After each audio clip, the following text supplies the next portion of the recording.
don't know if anybody else is still loitering down below, but... another one or two. All right, well, you know what? They're going to figure it out. I'm confident of this. And so I'd like to thank everybody for making the scene. This was really cool. I know it wasn't easy to get here, and not the most pleasant night for Bay Area traffic, but I'm really happy that you're here, and I'm very excited to be talking to you about this. Most of you know me, but I'm Matt Blackett, and I am the Director of Market Development for EverTune, and we make this cool bridge right here, okay? Prior to that, I worked at Guitar Player Magazine as an editor for 15 years, and in that time, I got to see and test just about every piece of gear in the world. And even though I tried a lot of great products, I didn't try very many that I thought were truly groundbreaking, game-changing, and revolutionary. And that is exactly what I thought the first time I tried the EverTune Bridge, which was back in 2011. Okay, so this is EverTune. It is this collection of springs and levers, purely mechanical. There are no batteries or motors or digital technology, anything like that. Springs and levers. And what they do is they maintain constant tension on the strings. And what that does is it allows guitars to stay in tune pretty much indefinitely. Okay, and that's irrespective of temperature changes, humidity changes, monster bends, you name it.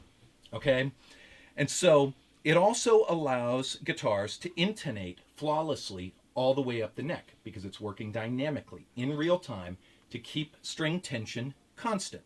Okay, so we're going to talk more about what it does and how it works in just a bit, but then I want to go ahead and just let you guys see and hear it in action a little bit. Okay, it's loud this way.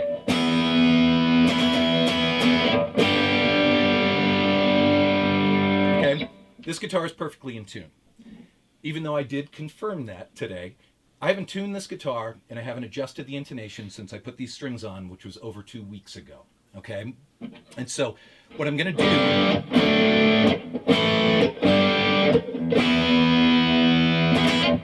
I'm going to bend this G string, and I mean I'm going to bend it. Okay, just about any guitar I own is going to come back out of tune after doing that. Not this guitar. Okay, same is true with the low strings. I wrote that. Okay. It's not the nicest sound, but it goes to show that any guitar could come back a little bit out of tune if you do that. Not this guitar. Okay. It also, because this is keeping the string tension constant, it makes cowboy chords in the first position not sound as pinched as they might on some other guitars. Now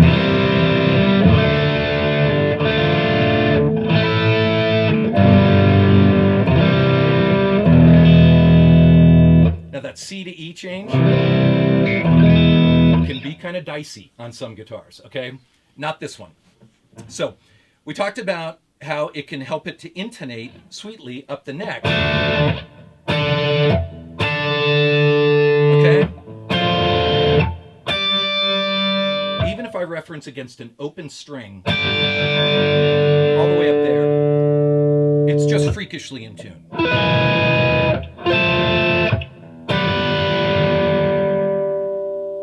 And so this, for me, is just, it's an amazing thing. It's something that even well set up guitars can sometimes struggle to do because we can have varying finger pressure, we can have varying string tension with it. This is correcting for that. Okay? And so, I want you to see this. Okay?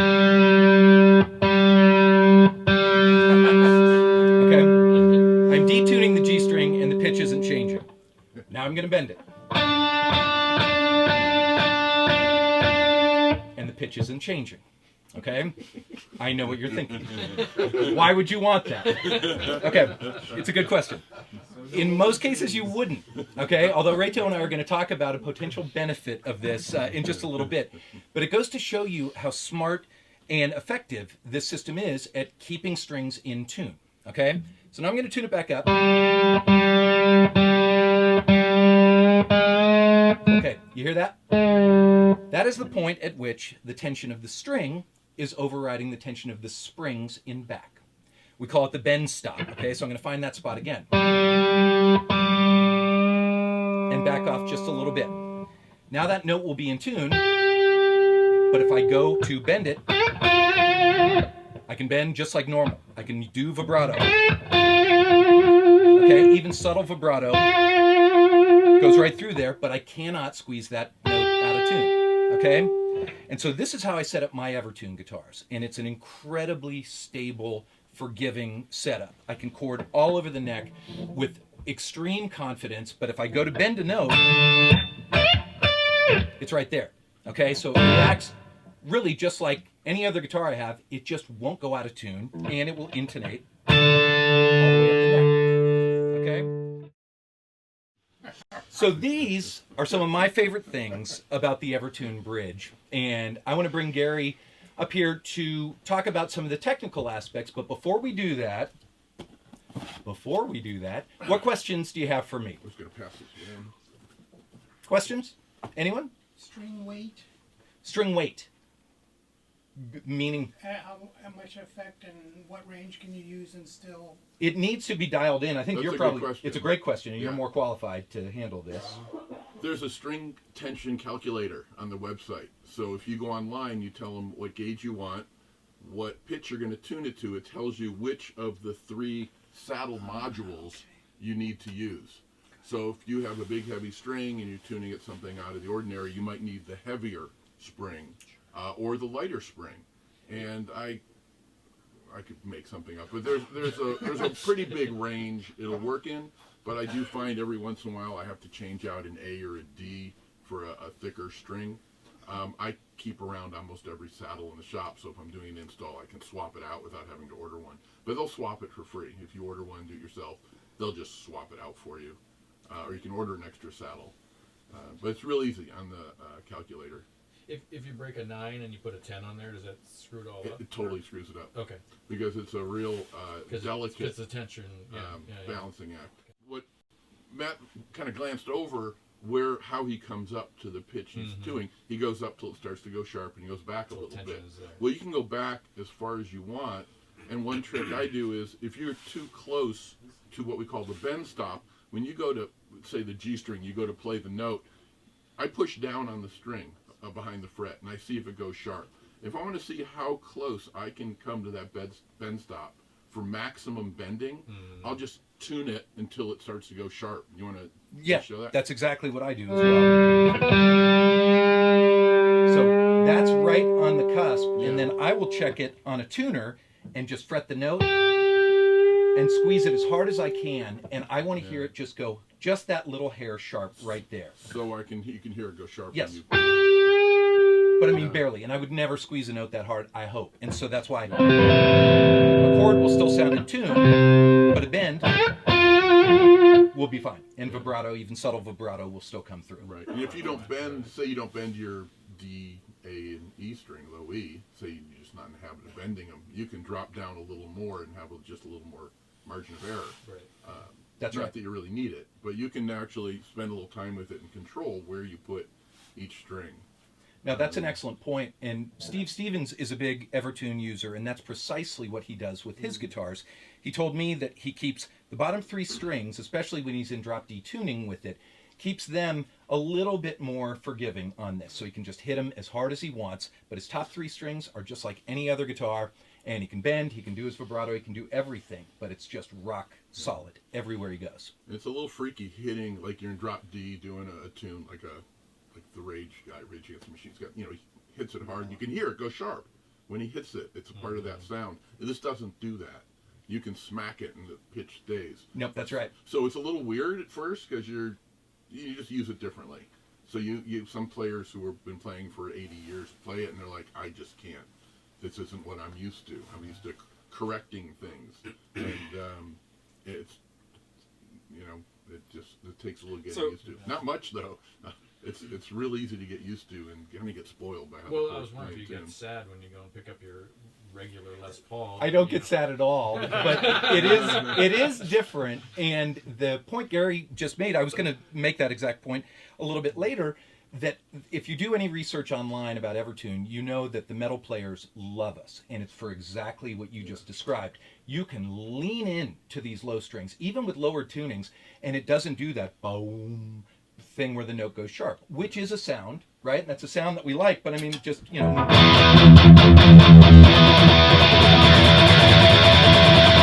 Okay, so again, I wrote that. It's not, that's not pleasant, but you can tell that that note is just not going sharp. Not at all. It's a blessing for recording because And it is. People struggle so much with the low tuning notes on that. Well, and for heavy music, amazing. it's not uncommon to double, triple, or quadruple rhythm parts.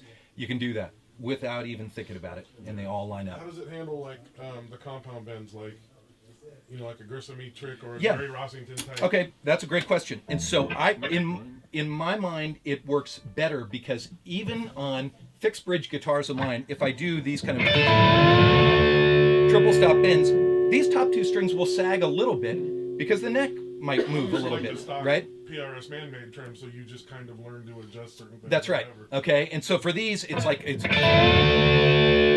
top notes are staying just absolutely rock solid with that.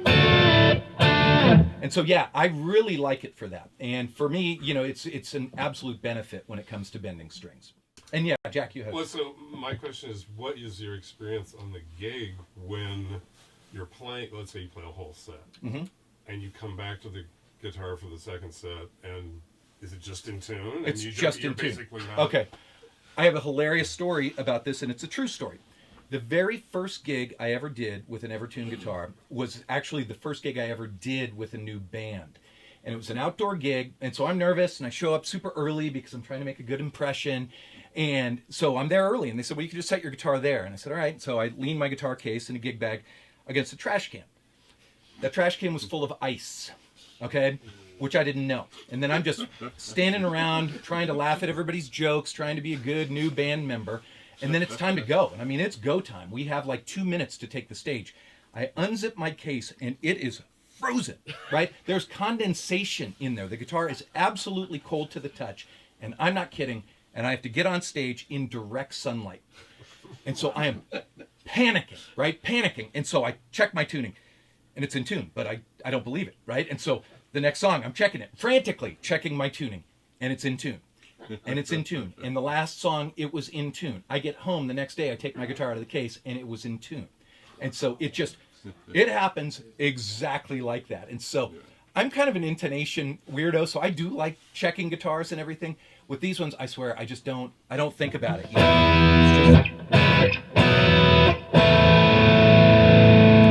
It's incredibly stable. It's incredibly consistent. And it just gives me a tremendous feeling of confidence on the gig. I really just feel like I don't have to think about any of that stuff. And in between tunes, I'm not even worried about it. So I'll change guitars because we don't have a trem version out yet. So I bring a whammy guitar on gigs, and I like to use that. I use it, but I check the tuning on that one after every single tune, right? But this one, never. Question. When you set up the guitar, do you do it with the system engaged, or do you set the guitar up as best you can behind the bend stop and then tune it up so that it's actually acting? That's a great question. I intonate pretty much right at the bend stop, but how do you like to do it? No, you tune it. You intonate where you're going to play. Okay. So since the bend stop, there's a little bit of travel between what they call the back stop, which is when you're tuning down, then the pitch starts to go down. That's the back stop. The bend stop, then the sweet spot's in the middle. And you can play anywhere in that sweet spot, but most people play close to the front. And you just intonate there. You set your action there, you intonate there, you do everything where you're going to play. When I do a setup on one, I can take all the strings off, put all the strings on. I don't have to listen to it. I just look at when the saddle starts to move, and I'm in tune. And it's insane. And are the gauges consistent enough that you can just slap on a new set of the same strings and No. they're just always in tune? No. Not all the time. Okay. You do have to be careful when you change gauges, change brands for sure. What about if you just same thing that you had on last Typically, I have found that the Dario, it's either the A or their D string has about, I forgot which one it was. There's a little bit of discrepancy depending on the set, which was really weird. And I started measuring them. They were measuring, I guess, 2 different sizes. I forgot one was, it was like 31.95 versus 32.0. It was a difference. But that's just a quick tweak that you do when you restring, and then it stays in tune from there. Exactly. That's right. Yeah, once you get the string established. Right. You really do find out how different gauges are when you start looking close. Do I want to tweak this at home, or am I going to have to take it to get? Oh, no, you can do it at home. So okay, so It's- No, it's you can something that be absolutely done. do it at home. There Okay. is a learning curve, and I think it's really important to spend some time with it initially just to see, and that's why it can be sometimes a little bit confusing for people if they walk into a Guitar Center, and if this G string is set up so you can't bend it, and they go to bend and it doesn't bend, people lose their minds, okay? And so you need to figure out how it works, how it reacts, but then once you do, I find it to be very forgiving, and I do all this stuff myself. Wouldn't do the install myself. Nice little segue here to introduce my dear friend Gary Brawer. He's already spoken to us here, but a lot of you know Gary, but Gary is a world-renowned luthier, tech, builder. He runs Gary Brawer Stringed Instrument Repair in San Francisco. I'm proud to say... Why is that funny? I know. I am proud to say Gary It's always works funny when I hear on name. my guitars, and he works on the guitars of some There's some lesser-known grease on it. players as well. Joe Satriani, Metallica, Neil Matt Sean, Blackett. mostly Matt Blackett. Matt Blackett. And so, I take calls from Matt. and so, Any time of day, Matt can call. so, Gary Brawer. Yeah, thank you. Speaking of my people, I'm passing around the bridge. So you can stand there and be our EverTune model, which is great. I'm happy to. So what I find when people go to work on the bridges themselves is there's 3 adjustments. One's the height, one's the intonation, and one's the tuning. Understanding where they are and remembering that is the hardest part of taking care of your own bridge. What usually happens is people show up and they go, I tried adjusting my height and I screwed it up. Well, they were adjusting their pitch or they were adjusting their intonation. So back here, if you look at the bridge, you'll see in the back, that controls the intonation, the saddle forward and back. Right on the top of the bridge is the height. And it's pretty intuitive once you understand it. And then if you look real closely at the saddle, there's a Allen screw, a hex screw that goes through the saddle, and that's your pitch. And all that does is it pushes the spring down, and it adds more tension. So you think of your string pulling one way, the spring pulls the other way. And as long as they're even at pitch, it's going to stay there. And you just kind of turn it. The freaky thing is when you get a brand new one, it's not adjusted at all. You got to do this I counted about 14 times to get it to where you want to go. Because there's a lot of leeway. You can get a lot of, the whole guitar's on the same spring. They don't have a different spring or saddle for each string on a normal setup. And you can go definitely from 9s to 11s. If you go up to 12s or down to 8s, you might have to change out a saddle or two. I should write it down. I just don't remember off the top of my head. Is the saddle height adjustable? So Each one, or is it that the right bridge? here, there's a screw I for see. each saddle, and you can set the the arc just like you do a normal setup. There's 2 different bridges. There's this one, which does not have any ears for like a Les Paul stop tailpiece. So this one will go like on a any flat top guitar, or it's a little bit of a challenge on PRSs because of the arch top and the thickness of it, but it goes. And the other bridge, I don't know is that the one with the ears on Yeah, it? you got the ears on this one. So Yeah, that and that's one- on this guitar as well. So that has a taller bass, and it's meant more for a Les Paul or things with a heavier neck angle. So one bridge, I think, goes about 1/2 inch over the top, and the other bridge goes up taller. And you have to, before you buy a bridge, you have to make sure you have the right string height for the guitar. And there's a little bit of a gray area on some guitars where it wants to be right in the middle. They've made shims for some, and I've actually sanded down some bridges just so you can have the right amount of saddle hanging over the bridge. One guy really wanted to feel the saddles, so I sanded the bridge down as far as I could so the saddles went up as far as they could. But there is a limit, because once the saddle hits the top of this bridge, you can't go any higher. So if you're going on a Strat, a Tele, PRS, anything somewhat normal, no problem. The Tele bridge, which you can see here, is super easy to install. It's just one big that whole piece. thing, Yeah. Now you do have to take out some wood. Yeah, can you turn that over, Matt? Yeah. Mm-hmm. So that was a trim PRS.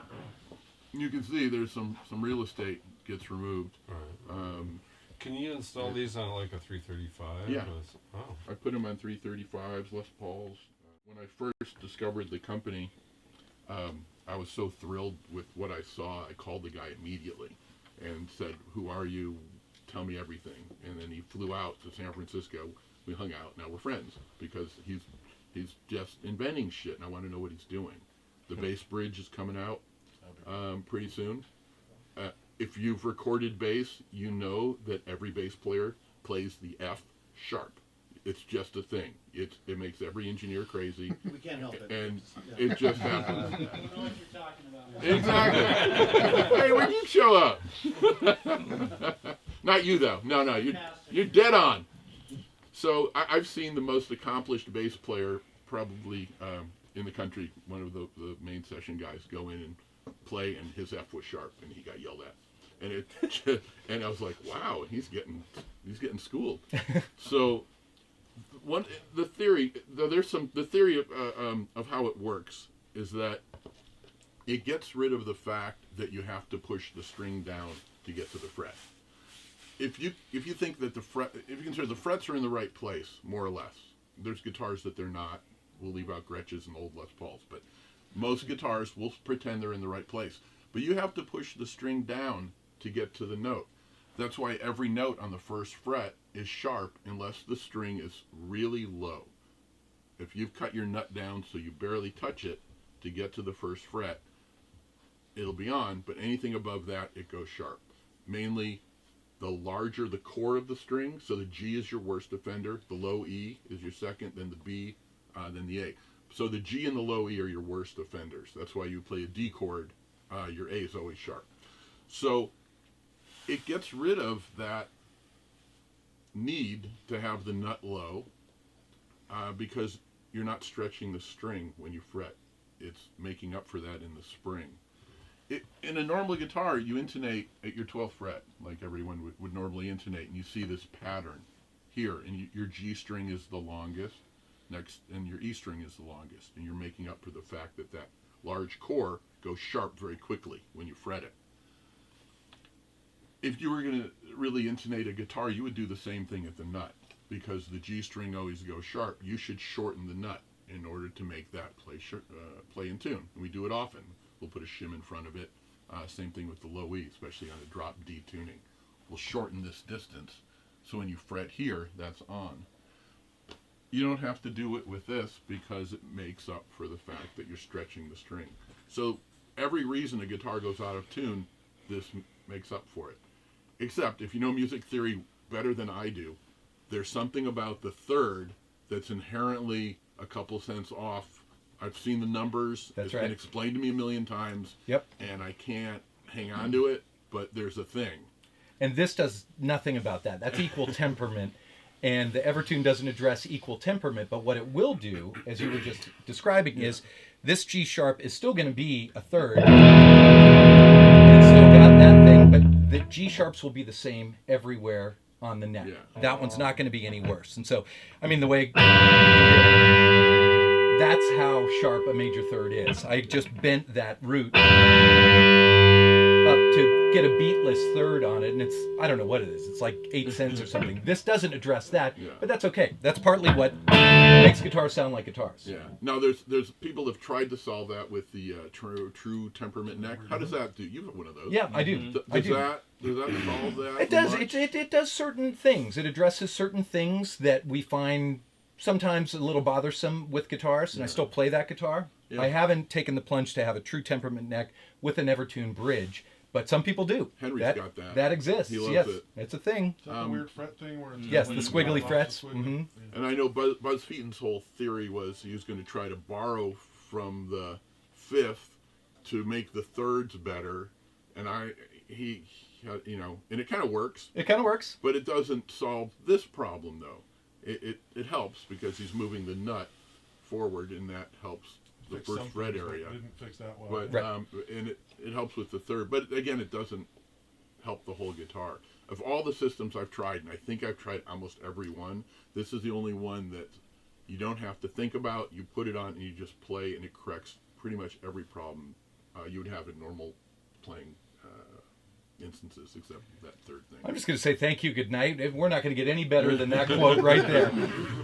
That's awesome, and that has been my experience with this. I have a question for you. From an installation standpoint, what should all these people be aware of when they get an EverTune bridge installed in one of their guitars? You know, so many guitars are coming out with them now that the price is dropping because the bridges are $250, I think. They're just shy of 300. Yeah, and installations easily $250. So by the time you get to $500, they're selling guitars sometimes around $750 right off the website. So it's a pretty great deal. You know, Strats, Tellys, ESP has them. There's some imports that have them. But I still do a lot of installs because people love their guitar. And the more normal the guitar, the better. You know, the flat top, Strats, Tellys, anything that falls in line with that. A Les Paul, anything that falls in line with a Les Paul or 335 works. There's some guitars that have, like Kaler guitars. I do a lot of installs on Kalers because people kind of got over the Kaler. And you got to fill the hole and mount it. There's a little bit of shows, I think, I forgot where it shows. But it's a good replacement for a Kaler. On a Strat, you can see right here, I had to fill this little part in. You can't see it. I think I grabbed I think I cut out a piece from in here, and it had the same color, and Wow. I shoved it in there. I actually never But noticed you can fill different areas. One of the tricks is you cut out a piece of wood where you're at, and if say a Les Paul or a 335, you got to fill half of the stud. I use a hole cutter and can shape it and fill it in. It's not perfect, but it kind of hides it. It's a lot of work to put them in like a Les Paul or something big like that because you're taking out a bunch of wood. What do you notice in terms of the change in tone to the guitar? So say you have a Paul Reed Smith you love and you change it. Everything affects everything, of course. Yeah, but absolutely. I figure at some point there's got to be kind of a baseline level of it sort of does this with most of them kind of thing. It's like what kind of changes can you I don't expect? know, out of can guitar you tone-wise? you kind of had a little more Yeah, well, okay. playing the same guitar and then changing it. It's a and playing great it. question, but that Dean Cadillac that Gary installed the EverTune on, we changed the pickups in the exact same mod for that. So I have no idea, but there doesn't seem to be any consensus. It's got to change things. Yeah. You're taking out wood, but you're also adding mass to it, right? But as you Not said, super you significant. change It's still- one thing, you change everything. Some people say they think it makes the guitars a little bit brighter. I haven't noticed that. Steve Stevens says he likes to put slightly hotter pickups in his EverTune guitars because he just feels like that kind of balances things out a little bit, right? And I've heard other people say that too. And it's there's no consensus with it. Some people claim now it didn't change anything for me. There's a slight trade-off in terms of the feel, but what I gain in terms of intonation and tuning stability, I don't even think about that stuff. So I haven't noticed anything drastic. I haven't noticed anything major, and I don't really have a theory as to So, exactly what it does. Sounds great. What about sustain and feedback? That's where I would expect effect. It's okay. The guitar will resonate differently because you're introducing some moving parts here, right? As opposed to a wraparound tailpiece or a Right. tune-o-matic or something like that. In many ways, it sustains better because it's just so much more consonant for me, right? These chords just really, they don't fight each other. You don't get that sort of weird out-of-tune thing that you can get. Some people feel like and this goes to the Steve Stevens thing as well, that it affects sort of the dynamic range a little bit, that maybe they feel the guitar isn't quite as lively, and I think that makes sense if you think there are moving parts here. Right. And he compensates for that with slightly hotter pickups. I haven't found the need to do anything like that. You know, I have relatively low output pickups on that guitar. It's a great sounding guitar. I play this guitar on gigs. It feeds back exactly as I need it to. And I haven't found a need to go to hotter pickups. I think if you're going from a Telly versus a Strat with a floating trim, you may hear a little more of a difference because of the stability of what a Telly is or a string hardtail Strat. There is movement in the bridge, and you can. I don't know that I feel it consciously, but there's maybe more of a drastic there is effect. something that happens there. Question. Altered tunings. Okay, so we covered a little bit of this before. You need to set it for the altered tuning, and it will stay at that altered tuning. You're not going to want to try and do it on the fly, on a gig. But yeah, you can tune these strings to whatever pitch you want, within reason, right? And Gary spoke to this a little bit before. But once it's there, it will stay there. So as you said, you put it in DADGAD, it will live It's in great, DADGAD. actually. For open tuning, it's great. Well, and It's for so lowered solid. tunings, a lot of producers, and again, a lot of the heavy players just love what this bridge does for lowered tunings. It's just, again, amazingly stable.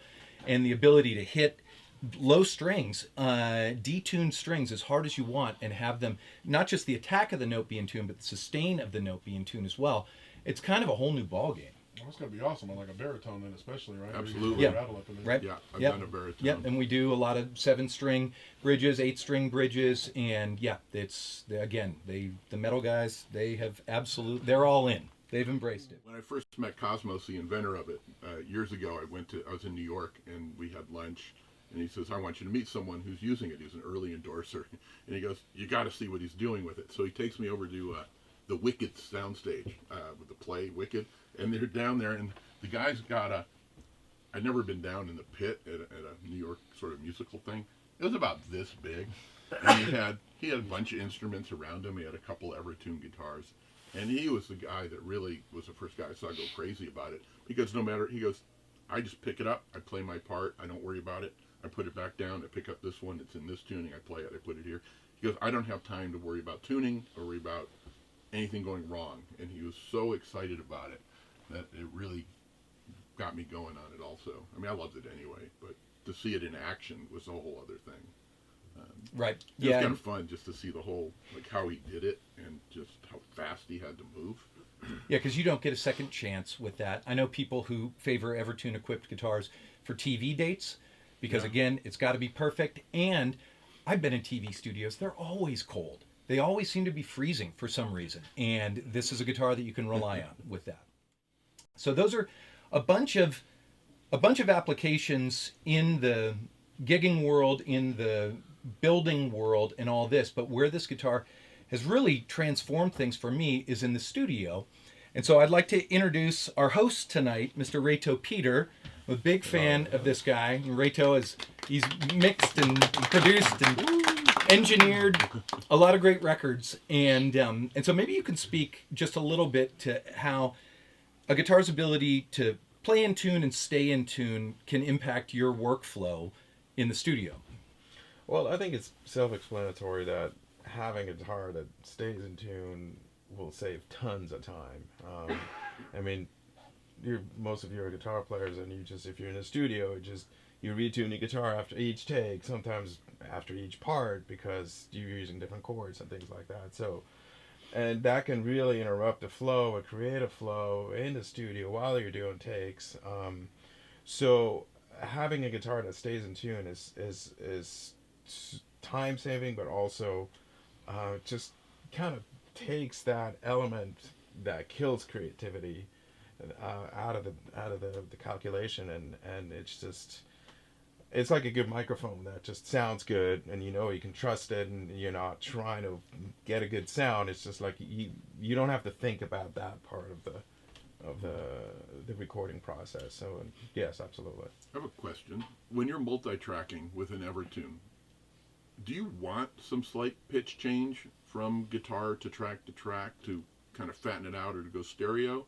And what's the difference between having more of the same pitch when you're double tracking? That is a good point. I mean, I do want to have a little bit of a change, Yeah. but that can also be done with different amps, different guitars, different pickups, so you have different overtones.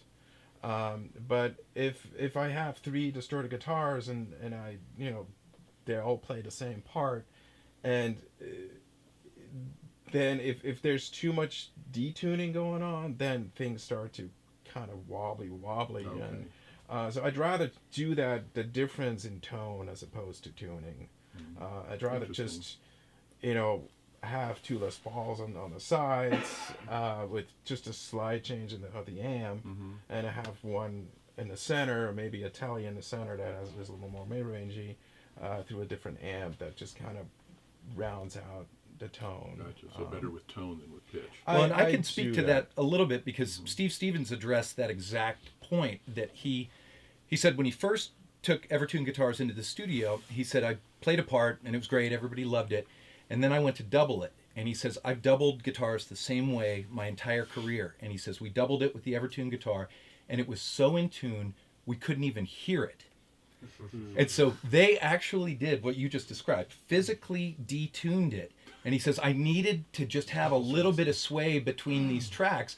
And so I told him, I said, it's a pretty good problem to have. And he goes, no, it's a good problem to have. But he saw it as a thing. And so I said, would you ever just do an EverTune guitar and then just a regular guitar? And he goes, no, I do it both with EverTune guitars. But he does just subtly detune them so that there's just that spread to it. That's a whole other controlled thing you could do. Which string goes up, which string goes down, what sounds better than what chord. And you could absolutely do that. And then for me personally, I haven't perceived it as a problem. There have been a couple times where, again, it was so in tune, I thought, did I even hit record on this? And then you realize, no, it's there. It's definitely there.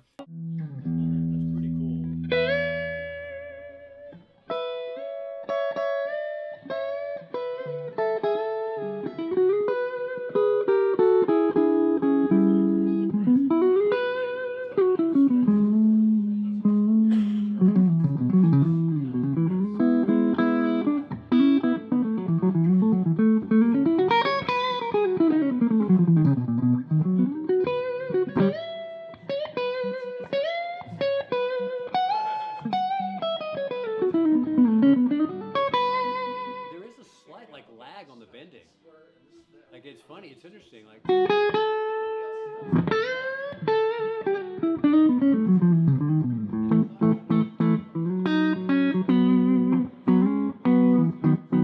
would normally be way out of tune.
Some in-tune chords, man, that's for sure. Anybody? I was hitting big, open, like funk rhythm chords or whatever, and throwing in the low E as hard as you can, and you don't get that where it comes back in and out. It drives you nuts. So it's perfect, and it didn't, not a familiar guitar, but it didn't. I can gig it right now. It was fine. No, and it will do that on any guitar, Yeah, and that's the thing. Again, it's why the metal players love it, but it translates to us all. And I can really see that. I mean, my brain's working. You get a telly set up for, like a big open G Keith Richards thing, and it's going to stay there with all the capos and everything else for that kind of playing. It would be fantastic. A dad got there, we talked about. Yep. You find dedicated guitars, you don't have to keep retuning all those crazy tunings all the time. That's right. I just find, I just spent $3,000 in my head on these things. A huge part of your business is getting guitars to play in tune and stay in tune. And teaching people what it is. Like, a lot of people will come in and they still tune by ear. And they'll tune to a chord. And they go, oh, this plays great. And then they'll go to this chord. It's completely out of tune. Right. And I have to sort of open up the teacher's book and go, well, you're going to rob from this chord to make this chord play right. And it's never going to work right. You should either buy a tuner or buy an EverTune. Or buy an EverTune. There we go. Okay, that's it. We could Oh bring my that gosh, into this any is just conversation. That's a good. It's marketing gold here. it. This is amazing. We could work it in any. Well, no, and what's so funny is for how technical and crazy and intense the system is, the thing that kind of blew all these pro players' minds tonight was playing cowboy chords on it. You play a C chord to an E chord, and they're all going like, "Oh my gosh, I can't do that." You know, Cool. There you go. It's there you go. Just those two chords will sell the system, octaves everywhere. and it's amazing. You know, it's great for the fancy, expensive chords, but boy, it makes that first position C chord sound really playing good. that D to the C to the D, you know that thing? Yeah. I could never do that. I can't do that. There is now. There is now. Now there is. Now there's See? money past the Now 12th there's fret. money past the 12th fret.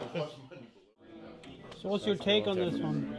After playing it? It works. Yeah? Have you It tried really it? works. You can make it go sharp. I banged the shit out of it, Depends on where you set and the it tune just from. would not budge. Yeah. Like if you get I close. mean, they were to- giving me shit, Like you what I was know, finding, excuse like me, is like, you're gonna break the guitar, but it's like it does not go out of tune. It's crazy. Awesome. I'm blown away. It's nuts. What do you feel like? How's it feel? Feels tremendous. I'm not used to my shit being in tune. I'm a better bass player than drummer. It's a trip because it's all in tune. Right? But does it feel weird when you do like bending notes or feedback and all that?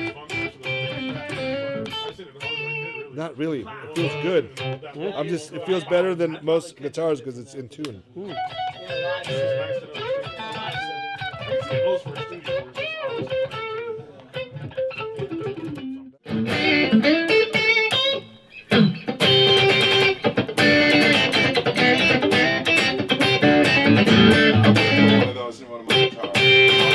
That right there would have been like a nightmare go out of tune thing. About 500 sounds all told. What's your overall take on this one? On the bridge? Yeah, the whole thing. I mean, the sound. And It's great.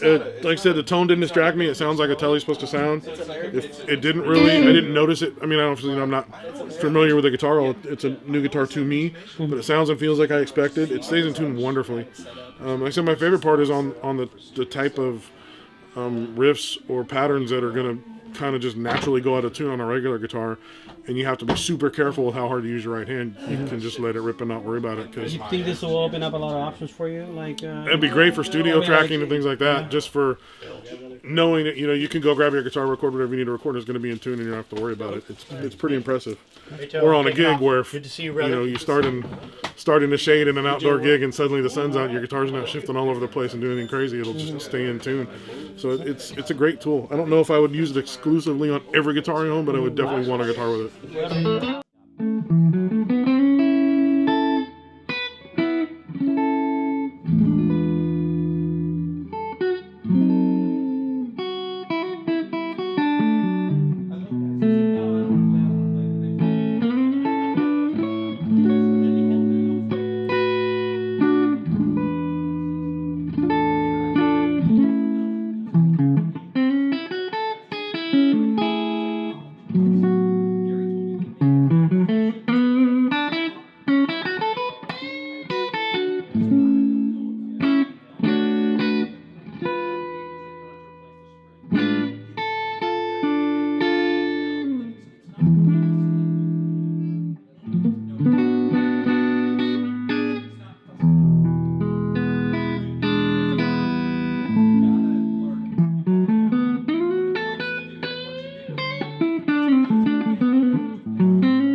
I play strats mostly that always go out of tune, and that thing just always stays in tune. So that was what was your first feel to it?